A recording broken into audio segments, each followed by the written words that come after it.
O sexto é de Areia de Baraúnas, relator Bador João Benedito, recorrente por Amor à Areia, advogado Francisco Fidelis, e recorrente também Antônio Pereira Neto, recorrida Rosicleide Porfírio, advogado Antônio Eudes e outros. Estão presentes os advogados? O doutor Fidelis está aí, e alguém virtualmente? Então, está recorrido e recorrente presentes os advogados. Pois não. Com a palavra o relator. Pois não. Se dispensa o relatório, não é isso? Se alguém dispensar o relatório, eu agradeço. Porque... Dispensa o relatório. Então, fala primeiro, no caso, o recorrente, que é? Doutor Fidelis, por favor. Número OAB.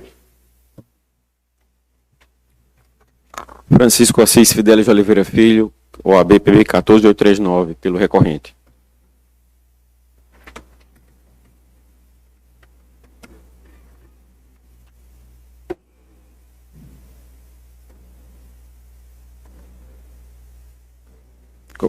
Com a palavra já.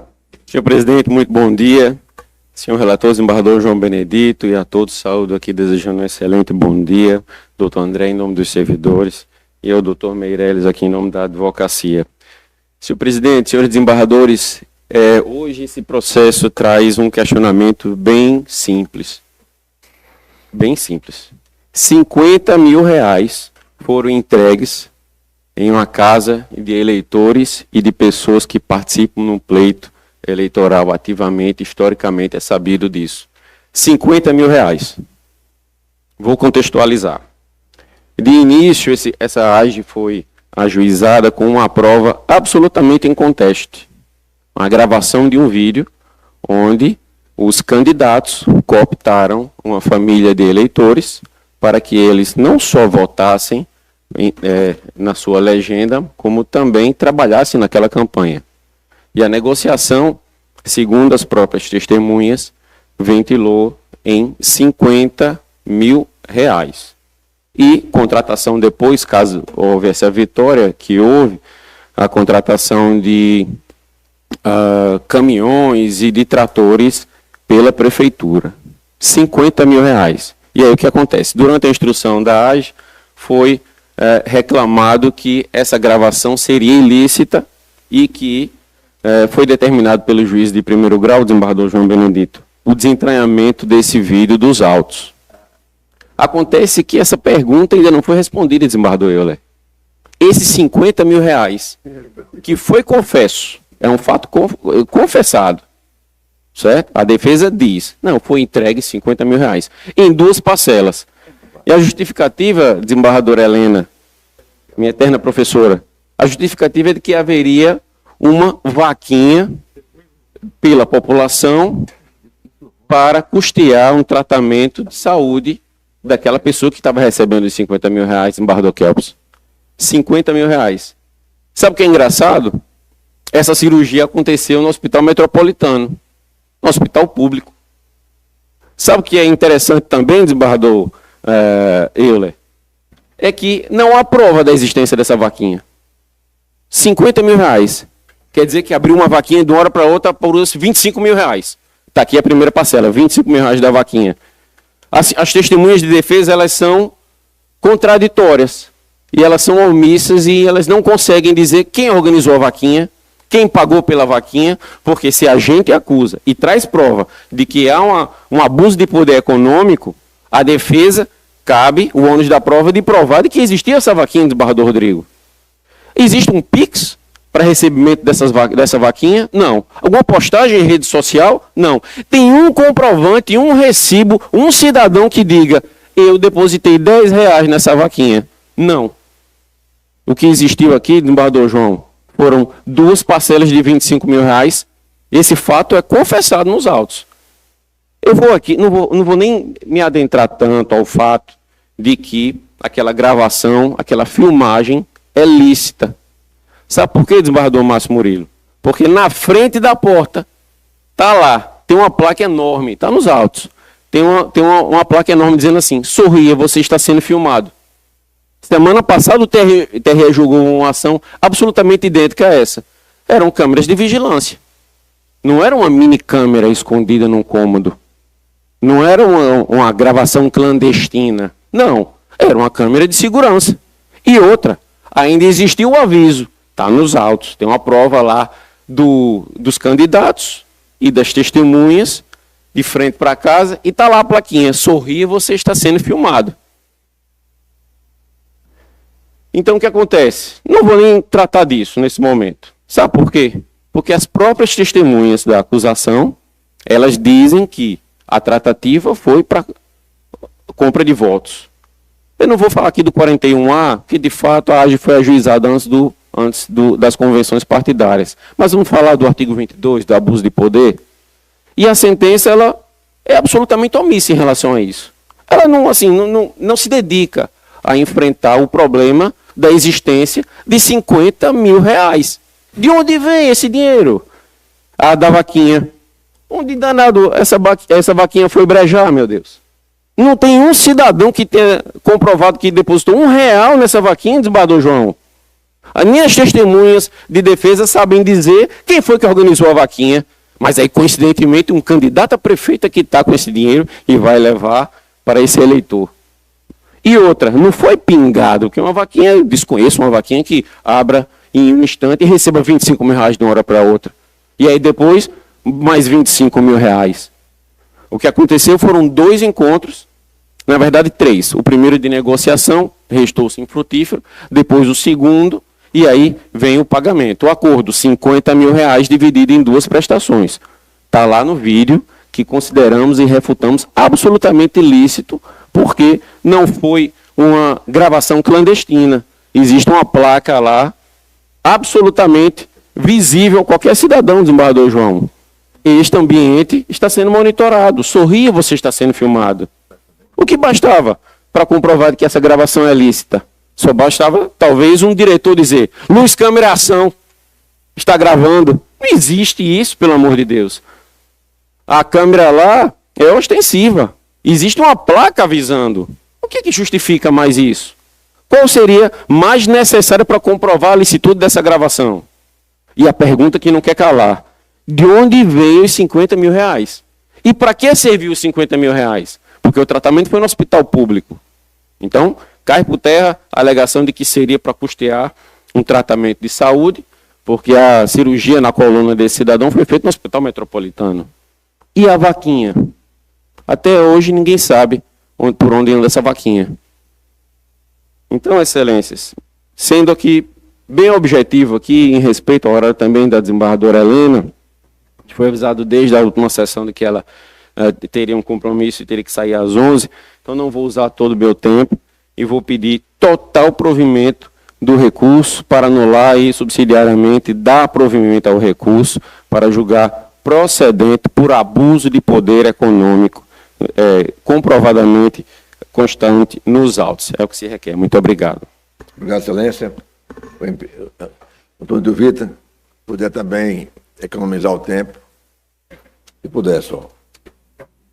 Senhor presidente, egrégio tribunal, senhor procurador, senhor diretor-geral, doutor André, em nome de quem saúdo todos os servidores, advogados, advogadas. Senhor presidente, de fato também esse processo aqui é bastante simples. Parecer de primeiro grau de improcedência, sentença de improcedência, parecer da Procuradoria de Improcedência. Aprendi, doutor Marcos, que tem que fazer os distingues. Então, neste caso, tem que se fazer um distingues para aquele de Conceição. Esse caso está assemelhado ao de Esperança. O de Esperança que foi julgado há um tempo passado. Por quê? Uma grande armação, desembargador Márcio. Em interior, isso acontece muito. Uma grande armação que se fizeram com esse prefeito. Ele sempre ajudou.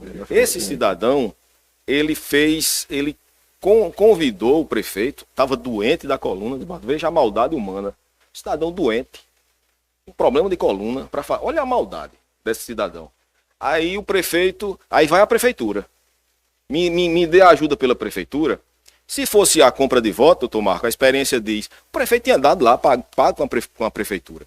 Mas não pagou pela prefeitura porque era 50 mil, não tinha dinheiro para dar 25, não tinha como dar esse dinheiro, pagar pela prefeitura. O que é que ele faz? com os demais munícipes. Começa a fazer e se existe, tem um advogado recente que está fazendo um pedindo ajuda pelos WhatsApp, que tem um programa interessante de autismo. Né? Ele está pedindo ajuda porque está passando por um problema de saúde e a gente está ajudando. Então o que é que se fez? Se fez uma ajuda pelos munícipes para tal. E o prefeito foi na casa desse cidadão, desbardou, Márcio. Olha só a maldade a maldade do cara. Desculpa a expressão. A maldade do cara. Foi na casa para ajudar o cara, diante desse contexto. Entra, ele leva ele lá no quarto dele. Não foi, né, aquele que o advogado que me antecedeu disse, não. Aqui tinha lá, estou sendo filmado do lado de fora. Mas aí o cara leva lá no quarto dele e distorce as conversas. Lá no quarto dele ele distorce as conversas, coloca as conversas destrocadas. Para que depois levar esse áudio para a oposição. Olha só a maldade humana. A maldade humana. O cara vai ajudar o cidadão e o cidadão leva lá no quarto para fazer. E o que é que esse cara ganhou da oposição? Eu vou dizer o quê? O que é que ele ganhou? Não sei. Ainda não descobri. Mas se fala que deve ter tido alguma coisa. Mas enfim, de fato o processo aqui é muito simples. A prova produzida é ilícita. Por quê? Porque gravado no quarto, em um ambiente interno da casa do cidadão. Tem uma outra situação também que não há captação. Isso invoca o precedente aqui, cujo advogado foi o doutor, estava aqui, Arthur Fialho, de Esperança, onde votaram que em ambientes nesse contexto é prova ilícita, em ambiente interno é prova ilícita, não é aqueles ambientes externos. E aí o tal distingue, que bem dito pelo eminente procurador da República, doutor Marcos, bem dito no seu parecer, tem que fazer esse distingue. Quando é ambiente interno, é realmente uma prova ilícita. Tem decisão do Supremo, tem decisão do TSE, ministro Cássio Nunes, ministro André Mendonça, precedente do TRE, caso de Esperança. Participaram desse julgamento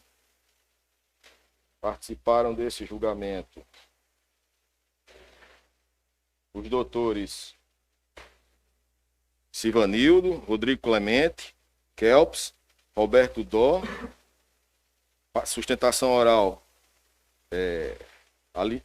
Marcos Queiroga, Márcio Murilo, João Benedito, exatamente dizendo isso, que a prova é ilícita quando feito nesse contexto. Mas eu vou além. Não dá para se aplicar o 41A, porque o fato dito pelo próprio autor foi antes do período que caracteriza o 41A, que diz que, o artigo 41A diz que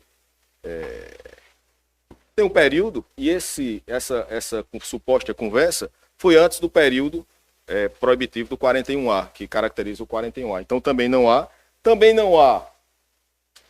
o abuso de poder, porque não há uma prova robusta e incontroversa sobre esse tema. Há testemunhas nos autos que apontam exatamente essa situação que foi narrada, que se tratava de uma ajuda para um cidadão que tinha um problema sério de coluna. As testemunhas também narraram que havia essa vaquinha, a Dalmi Azevedo. A vaquinha, por exemplo, isso é muito comum no município. Doutor, se o senhor tiver a oportunidade de ir lá, o senhor vai ver agora mesmo. O pessoal está fazendo a vaquinha lá para arrecadação para algumas questões da igreja. Então o pessoal faz muito isso lá. A nossa comunidade é uma comunidade muito carente. Eu não sei se o senhor conhece, mas o poder público não alcança todo mundo. Então, praticamente lá, todos se conhecem, e existe aquela questão de ficar ajudando o outro. Inclusive o pessoal doa galinha, doa bode, doa dinheiro para quem tem. Então isso é muito comum no município. E quando isso surge, isso fica todo mundo sabe na cidade. Ou seja, o que eu quero dizer, não há também a prova robusta e incontroversa de que esse fato assim inexistiu. O autor, né, o autor fala, não se provou, mas quem tem que provar é o investigante. O ônus da prova cabe ao investigante e, no caso, não há nenhuma prova robusta e incontroversa. Então, senhor presidente, em atenção a Vossa Excelência, reduzindo o tempo, em harmonia com o parecer de primeiro grau, com a sentença do juiz de primeiro grau, com o parecer da Procuradoria, que apontou exatamente isso, né? A existência da ilicitude da prova, porque gravado em um ambiente clandestino, né? Um ambiente onde o cidadão foi levado para e há precedentes, até tema do Supremo Tribunal Federal, nessa linha, a ausência da prova robusta, incontroversa, do abuso de poder, porque inexiste essa prova induvidosa, indeme, de que houve essa situação, pede e pugna o recorrido pela manutenção da sentença em plena harmonia com o parecer ministerial de segundo grau e de primeiro grau. Obrigado, Excelência. O MPE, com a palavra. Senhor presidente, doutor Fidelis, doutor Newton Vitor, parabéns pelas sustentações. Eu já adianto, desde logo, que eu vou alterar o parecer que foi lançado nos autos. E eu vou explicar a razão pela qual eu concluí de forma diversa daquilo que eu havia inicialmente pensado. Inclusive o parecer é meu mesmo também. Primeiro ponto, a gravação aqui aconteceu no dia 3 de julho. Então não se fala ainda de candidatos. Para o artigo 41A, a captação ilícita de sufrágio, é preciso que haja candidato. Aqui ainda não há candidato. Todavia, pelas circunstâncias dos fatos, R$50 mil para uma família ao todo, né, com 17 votos anunciados de apoio político, isso aí tem aptidão para caracterizar o abuso de poder econômico. Então, apesar de não haver a captação ilícita de sufrágio do 41A, não se pode falar aqui nesse caso especificamente da compra de voto, embora possa caracterizar na esfera criminal, mas para o direito eleitoral só a partir do momento em que se torna candidato. Mas é possível sim, e aí a utilidade de se discutir a questão, de se reconhecer o abuso de poder econômico. Segundo ponto é a questão da validade da prova. E a alteração do meu parecer decorre, sobretudo, das conclusões que nós tiramos no dia 1º de junho deste ano, neste plenário, quando entendemos que, no caso de Conceição, a prova foi válida. Como é que era o caso de Conceição? No caso de Conceição, o candidato adentrou a casa do eleitor, havia uma gravação, havia uma câmera, uma câmera dentro da casa, mas uma câmera que não estava escondida, uma câmera que estava expressa, ele tinha plena ciência de que havia ali uma filmagem, ele não nega que sabia que havia a filmagem, inclusive, e essa foi a situação de Conceição. O candidato sabia que estava sendo filmado, havia ali, evidentemente, o equipamento filmando e não havia dúvidas de que ele soubesse dessa informação. Então, qual é a questão aqui? O que fala o tema 979 do STF? Nós temos dois direitos em choque, que precisam ser ponderados. O primeiro direito é o direito à intimidade. Se a intimidade for violada, já acaba prejudicando tudo o que decorrer daquela prova. Então, a intimidade lá no início pode ser uma causa de nulidade de toda a prova, apesar da gravidade da prova, apesar da gravidade do fato, não importa. O que importa é a preservação das regras do jogo. Então, se a prova for ilícita, ela contamina tudo que vier depois. Então, a intimidade versus a lisura do processo eleitoral. Nesse caso aqui, a intimidade não foi, na minha visão aqui, analisando o precedente de Conceição e analisando melhor a prova dos autos, a intimidade aqui não foi atingida. Por que eu digo isso? Na inicial aqui, existem fotos da residência, uma residência pintada de verde, está aqui na folha 14 dos autos, se puderem abrir, ou quem tiver com os autos aí, na folha 14 existe a advertência expressa, aquela placazinha com aquela carinha redondinha, dizendo assim, sorria, você está sendo filmado. E há mais de uma placa, pelo que eu estou observando aqui, uma interna e outra externa. A existência dessa placa não foi, até onde eu sei, aqui questionada. Então, a placa, de fato, existia na casa em que o político, o pré-candidato, adentrou. Então, não se pode dizer que o pré-candidato não soubesse de que houvesse ali uma gravação. Né? Tem uma plaquinha. Vossa Excelência permite? Pois não? Bem rápido. O investigado foi ouvido e ele diz, é fato, não porque assim, dentro de um quarto, não imaginava que tinha uma câmera, não é? Não, eu não sabia que estava sendo filmado. O próprio candidato foi lá no quarto e essa placa é fora. Então ele afirma que não sabia que foi filmado. Pois não. É natural que, na verdade, o candidato afirme que não sabia que estava sendo filmado, porque é a tese de defesa dele. Mas não é crível que ele não soubesse, dada a informação, por 2 placas, pelo menos, pelo que estou observando aqui, da existência escancarada de que ali havia câmeras, sorria, você está sendo filmado. Então, essa questão da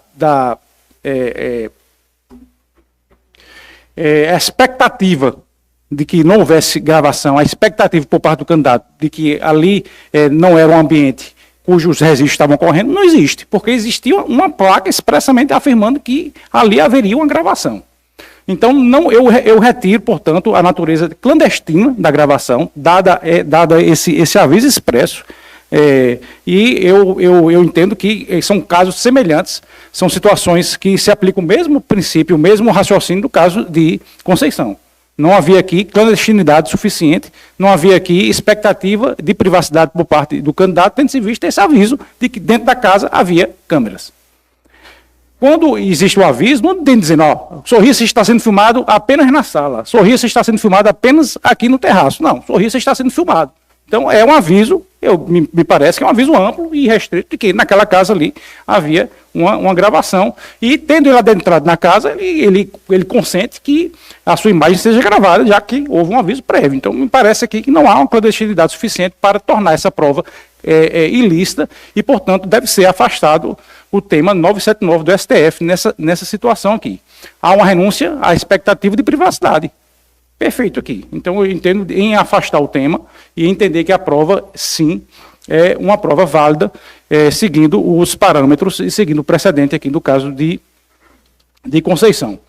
E a gente vai analisando a cronologia, há aqui negociações, segundo o depoimento do próprio eleitor, o prefeito Antônio Macedo, o marido da prefeita Júnior e o vereador Damião Mirim foram até a residência do eleitor por 3 vezes, segundo seu depoimento. Na primeira tentativa não houve acordo, na segunda os políticos ofereceram 40 mil reais, mas ele exigiu 100 mil. Na terceira visita o acordo foi finalmente selado por 50 mil, a ser pago em 2 parcelas de 25, uma naquele ato e outra 30 dias depois.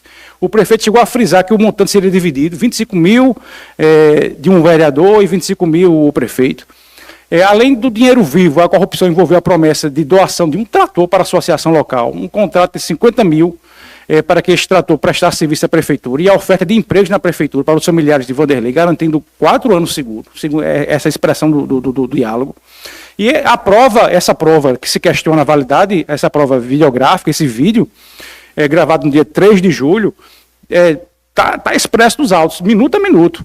No minuto 22, os políticos afirmam: ele deu a palavra dele, 50 agora, e agora mostrou que tinha palavra e deixou o restante. Agora a gente vai cumprir o jeito que a gente combinou com você. E aí segue. Fiz um grupo da família para a gente controlar. No minuto 26, segue. Daqui a pouco vai ter a convenção, vai ter o número de Damiãozinho. Vou vir aqui passar o número das coisas, trazer uns adesivos. Então, no próprio diálogo, fala expressamente nas questões eleitorais. Convenção, número do candidato, vou passar aqui para trazer os adesivos. No minuto 29, vamos tirar uma foto, bota assim, reafirmando o compromisso. E a foto foi tirada, está aqui nos autos mesmo, de fato. Na folha seguinte aqui, a folha 15 da inicial, tem lá, mais uma adesão de peso, 17 votos. Como é que é o nome? Siri. E aqui tem a foto. Tem aqui, mais uma adesão de peso, bem-vindos, 17 votos, associação Picote Fino, fechado com quem trabalha. Tem a foto aqui, confirmando essa questão da negociação dos 17 votos. E aí vem a tese da defesa, da vaquinha solidária, mas como o doutor Fidelis falou, essa cirurgia mencionada teria sido paga, ou não teria sido paga, porque foi realizada de forma gratuita pelo SUS, no Hospital Metropolitano. Né? No próprio vídeo, no minuto 15 e no minuto 32, fala-se claramente que o procedimento médico dependia exclusivamente do chamamento pela rede pública, só dependia do trauma agora. A menina disse que pode ser que chame amanhã ou depois. No minuto 36 tem 25 aí, que é para dividir para todos aí. O 25 é fazendo referência aos 25 mil reais, para dividir para todos aí. Como sendo uma vaquinha e dividir para todos aí? Não há sentido nisso, nessa afirmação que está lá no minuto 36 da fala. Então, já cai por terra também nesse ponto. E não tem rastro nenhum, nenhuma comprovação da existência dessa vaquinha. Não tem extrato de Pix, não tem postagem em rede social promovendo a suposta vaquinha. Então, é inadmissível que 50 mil reais arrecadados em uma cidade diminuta, entregues em espécie dentro de uma sacola plástica, possa gerar... acontecer sem nenhum tipo de lastro documental que se prove a existência efetiva de uma vaquinha dessa. Então, a prova não ficou comprovada. Inclusive, tem um inquérito, né, que foi instaurado para apurar o crime do 299, da corrupção eleitoral, está sendo presidido pela Polícia Federal. Houve buscas e apreensões, segundo informado aqui nos autos, encontrando provas vinculadas ao fato, aparelhos celulares apreendidos, troca de mensagens de aplicativo onde os investigados debatiam os valores e planejavam a cooptação de eleitores. Então, a prova aqui, os indícios são muito evidentes de que houve sim aqui, e longe do caso, o caso de Conceição a gente envolvia 500 reais, aqui são 50 mil reais. Então, é um valor muito maior, muito maior. E a prova que me parece que deva sim ser entendida como uma prova válida, a gravação é suficiente e determinante para a comprovação dos fatos do abuso do poder econômico do artigo 22, já que, conforme disse no início, a captação ilícita não pode ser caracterizada porque não está no período eleitoral propriamente dito. E as provas, né, que robustecem a confissão do eleitor cooptado, os depoimentos testemunhais, enfim, as postagens, as fotos, tudo isso aí convergem para a existência, de fato, do abuso do poder econômico. Não é 50 reais, mas 50 mil reais, não é um só voto, mas uma voto de toda a comunidade. Então, o Ministério Público vai alterar o parecer já lançado nos autos, entendendo que sim, a prova é válida, sim, a comprovação é efetiva do abuso de poder econômico e, em decorrência disso, as consequências previstas legalmente devem ser aplicadas com a cassação dos mandatos. É nesse sentido, Excelência. Obrigado, Excelência. Com a palavra, o relator.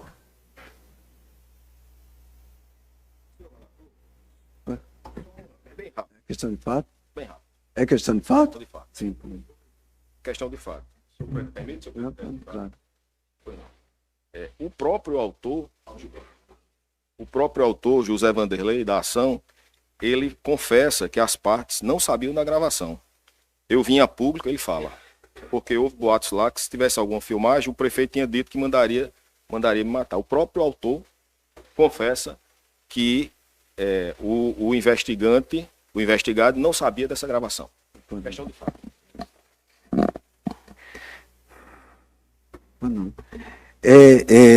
É interessante essa questão do tema 979, primeiro deve ser enfatizado. Afirma-se que o cidadão teria ido à casa do eleitor e oferecido, aí, segundo o Ministério Público, ofereceu primeiro um valor e depois outro, chegaram a um acordo de 50 mil. Mas tudo isso eu acho que cai, e a meu pensar, eu ainda não estou acreditando que o autor foi até aquela casa sabendo que havia gravação, sabendo que havia uma gravação no momento que ele conversava com o cidadão que teria recebido esse valor, porque nessa questão preliminar eu estou entendendo que se a gente vislumbrar o frontispício da casa, onde está dito que sorria, você está sendo filmado, nem eu acreditaria que de fato estaria filmado. O frontispício da casa está aqui, na 163-52-389. No ID, né?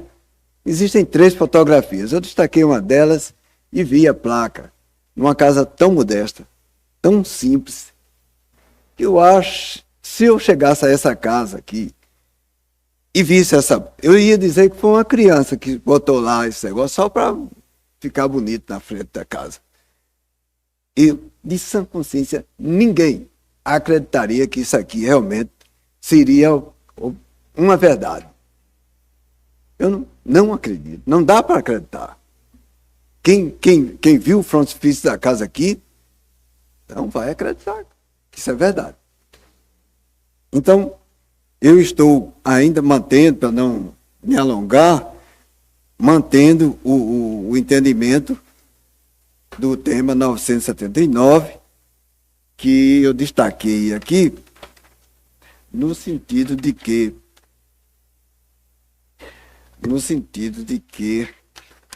senhor presidente, eu fiz um resumo e destaquei aqui a jurisprudência, a gravação ambiental realizada em ambiente privado sem autorização judicial e sem conhecimento inequívoco dos interlocutores, viola direitos fundamentais à intimidade e à vida privada, incidindo a tese firmada pelo STF, né, aquela 979 de repercussão geral. E digo a seguir, a jurisprudência do TSE considera ilícita a gravação ambiental realizada em ambiente privado sem autorização judicial ou conhecimento inequívoco dos envolvidos, vedando sua utilização para fundamentar condenações por ilícitos eleitorais. Prossigo aqui dizendo que a procedência de AGE exige prova robusta, segura e convincente, incompatível com presunções, conjecturas ou mera prevalência de uma narrativa sobre outra. Finalizo dizendo que a conduta imputada ocorreu, e aí também é importante, ocorreu em 3 de julho de 2024, antes do registro das candidaturas, em 8 de agosto de 2020, que deu-se em 8 de agosto de 2024, o que impede a configuração de captação ilícita de sufrágio previsto no artigo 41A da lei específica. Nesse ponto também o Ministério Público está de acordo, pelo menos que houve o início. E com essas considerações,